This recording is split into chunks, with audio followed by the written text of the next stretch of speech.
Should we get started? So, for the next 2 hours, we're going to talk about brain inflammation. And I don't have a lot of slides on this topic, and that's because what I want to do is focus on the diagrams that I have.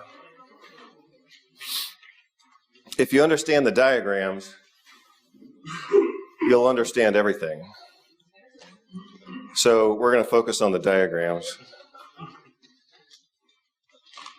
And believe it or not, even though our topic is brain inflammation, which can also be called neuroinflammation, I almost forgot that I just published an article on this topic last month. And this is it. So I published this letter in a journal called Nature Reviews Rheumatology. Probably one of the top, in my opinion, one of the top 3 journals in rheumatology. And every once in a while, what I like to do is test my ideas, and I have 2 or 3 ways of testing my ideas. One is to teach, like students, because they're always critical and they're always looking for something to complain about. So if I teach to students, then somebody will complain about something, and that's a way for me to test my ideas. The other way is giving presentations like this, because usually somebody will say they disagree or something like that, and we can try to figure out what's right and what's wrong. And the other way that I test my ideas is I publish them in big journals like this, every once in a while. So the advantage to publishing in big journals like this one is it's a way, like I said before, it's a way to test my ideas and see if I can get them past a certain level of critique. But the problem with publishing in journals like this is that they usually don't provide much space. So I don't know how many of you are familiar with Noam Chomsky in the United States. Maybe most of you. Noam Chomsky is a linguist, and he talks about argument and like the structure of arguments. Well, one of the ways to win an argument is to simply limit the amount of time that you give your opponent. And that definitely occurs in science, because we all, like, the big journals always put limits, right? You only have so much space, you can only use so many citations. So that's one of the ways that they're able to win their arguments. And most big journals are friendly towards drug companies. So they tend to want to support and publish big articles from drug companies. And maybe some of you know why that is. It's because if they publish an article that's friendly to the drug companies, then the drug companies will buy reprints of the article and distribute those to doctors. So it's a way that the journal makes money is by publishing articles that they know they can sell to the drug companies, right? Well, because that's why they don't want to publish on nutrition, because nutrition companies won't do the same thing. Nutrition companies won't buy an article and send it to doctors. But the drug companies do it all the time. So part of what I do is when I see something that I don't like, I sometimes try to write a rebuttal to it, like I did with this article. And the reason that that's relevant for today's conversation is that,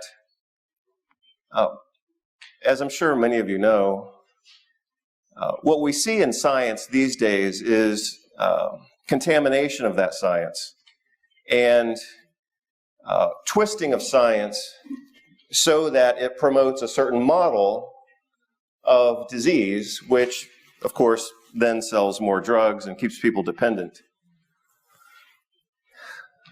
And I think diabetes is a great example of that.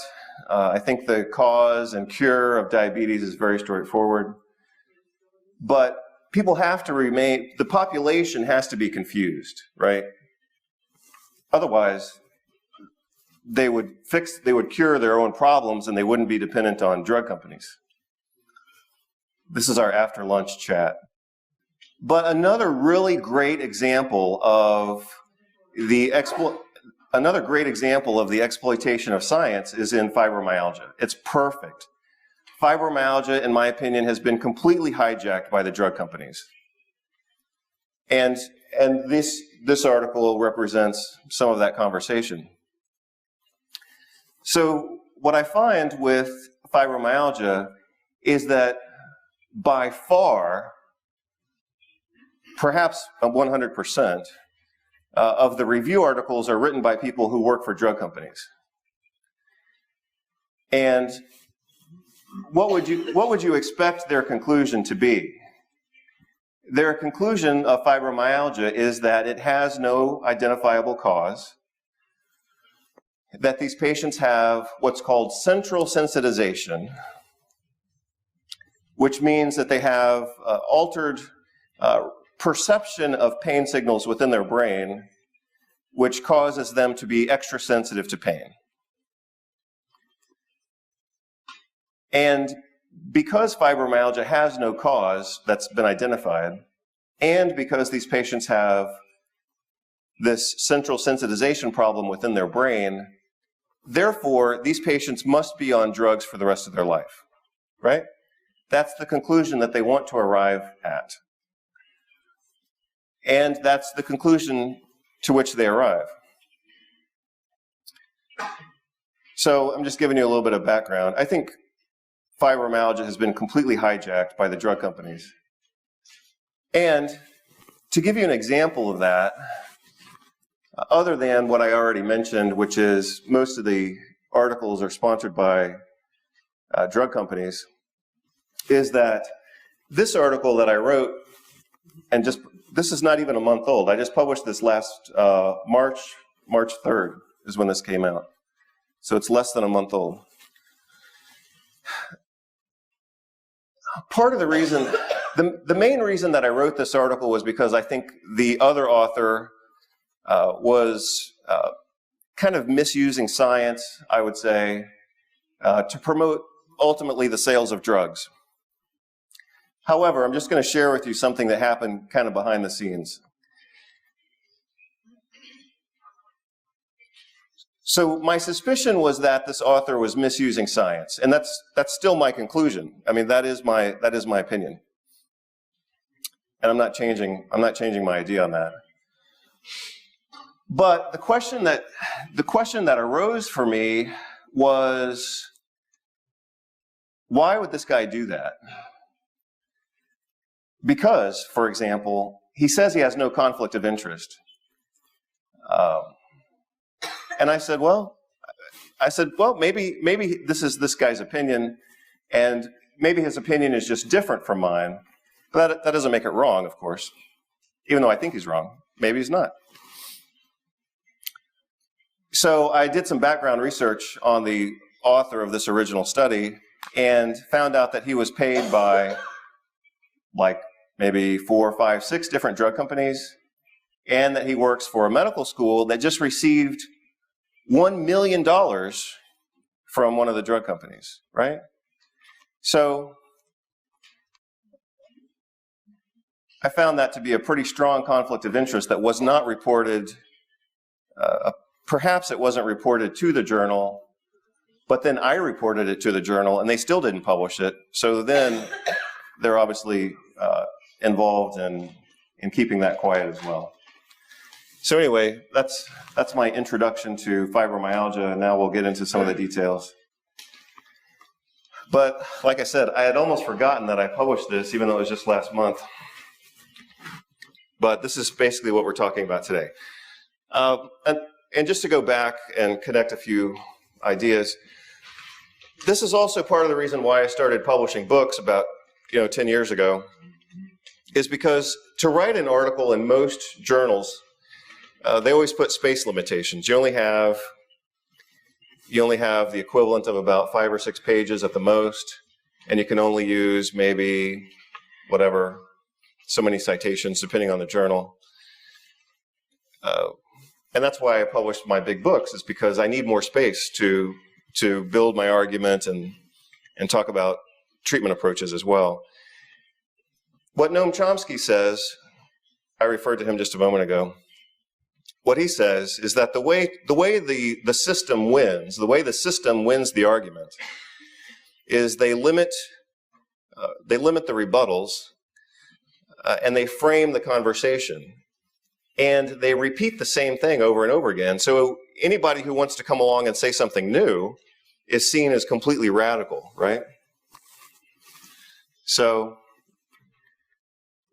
let's get radical. That's the situation. So we're going to talk about brain inflammation. This comes from chapter 5 of the book. I think maybe I don't know if everybody's had a chance to see it. Maybe we can pass it around if you want. Like I said, I've got 3 copies of the new book. I've got 1 copy of last year's version. It's on Amazon.com. If you want to get it on Amazon, it's $250 US. On my website, it's $170, and I've got a couple of copies here that I just want to not carry around, so we'll let those go at a discount. But anyway, I've published this a couple of times. I've published it recently in a book called Brain Inflammation. But again, it's from chapter 5 of the big book here. So let's talk about how to approach this topic. So I just made this up the other day. This might be new. I don't know if you have this in your notes. But these questions are: what is it? When does it happen? And why does it keep happening? Assuming that it's real, how does it continue? And then how do we treat it? So I think those are reasonable questions. First question is it real? The answer, of course, is yes, it's very real. So what I call brain inflammation, because it's easy to understand, is also called neuroinflammation, as you just saw in my article. We see this in patients who have brain injury, any type of illness or infection or vaccination or immune response. So let's talk about that. So one of the things that I want everybody to understand is that every time you're working with a patient who has like systemic inflammation, rheumatoid arthritis, lupus, but also diabetes, anytime you're working with a patient who has any type of inflammation, they're also experiencing brain inflammation. So people can have brain inflammation without systemic inflammation, but anybody who has systemic inflammation also has brain inflammation. And that also happens when people are sick. That's why you see change in behavior when people are sick. It's called sickness behavior. And so what is sickness behavior? Fatigue, depression, change in sleep, and usually either eating more or eating less. So change in sleep and change in eating behavior. People also, when they're sick, tend to become unsocial, so they want to be alone. They typically have no interest in fun activities or sexual pursuits. But definitely fatigue, depression, maybe a little bit of an anxiety. So that's called sickness behavior, and it's a reflection of brain inflammation. And the other thing that I want to mention, so I've already said that people who have systemic inflammation have brain inflammation. The same thing is true when people have any type of infection. They have systemic inflammation, it changes brain behavior, it changes brain function. We call that sickness behavior. But another point that I want to make, based on at least 2 studies that have been published, very basic studies, is that when people get vaccinated, they also have brain inflammation. Now, for some people, they get vaccinated and they just feel sick for a few days, and then they're fine afterwards. But I'm sure you've heard of people who get vaccinated and they develop an acute or chronic encephalitis. Their brain is inflamed for weeks, months, or years, right? Everybody's heard of that? Well, I think what we're talking about right now actually helps to explain that phenomenon. So, for example, you all heard of the controversy connecting vaccinations with autism, right? I think that that association is very difficult to understand unless we understand brain inflammation. So we'll talk about that more. It's actually not a major point, but it's an important point.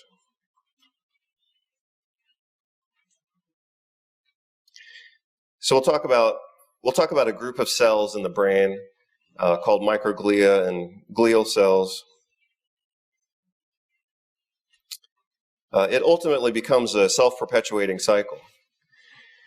So, for example, if people have brain injury when they're kids, like in their teens, let's say somebody gets in a car accident when they're 20 years old and they have a brain injury. 40 years later, they're more likely to develop Alzheimer's disease, right? The data on that's quite clear. So why would that be? You know, because a lot of times we're taught that Alzheimer's is like a genetic disease, it kind of runs in the family, something like that. Well, if that's true, then why would head injury increase the risk of mild head injury? Why would head injury increase the risk of Alzheimer's? We're going to go through this page at the end as well, so I don't have to cover everything right now. So we're going to talk about this picture quite a bit as we go through. Like this is the main take-home message of today. This one page, but we'll go through that kind of piece by piece. I published another short article on this topic last year related to fibromyalgia. It's available online for free if you have interest.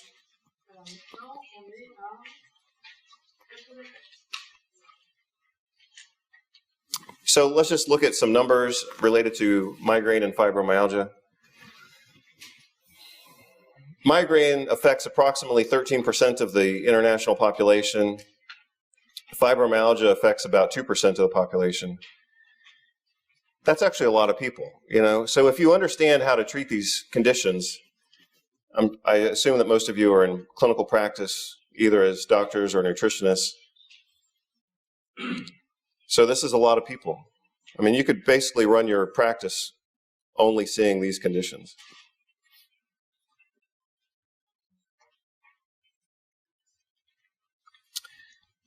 And we also see some associations with other conditions, not only fibromyalgia and migraine, but also chronic fatigue syndrome, irritable bowel syndrome, multiple chemical sensitivity, and interstitial cystitis, which is another variant of irritable bowel syndrome. All right, so this is a great diagram here.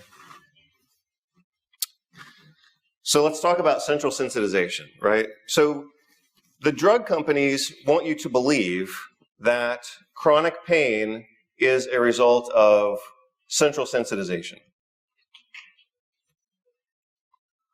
Okay?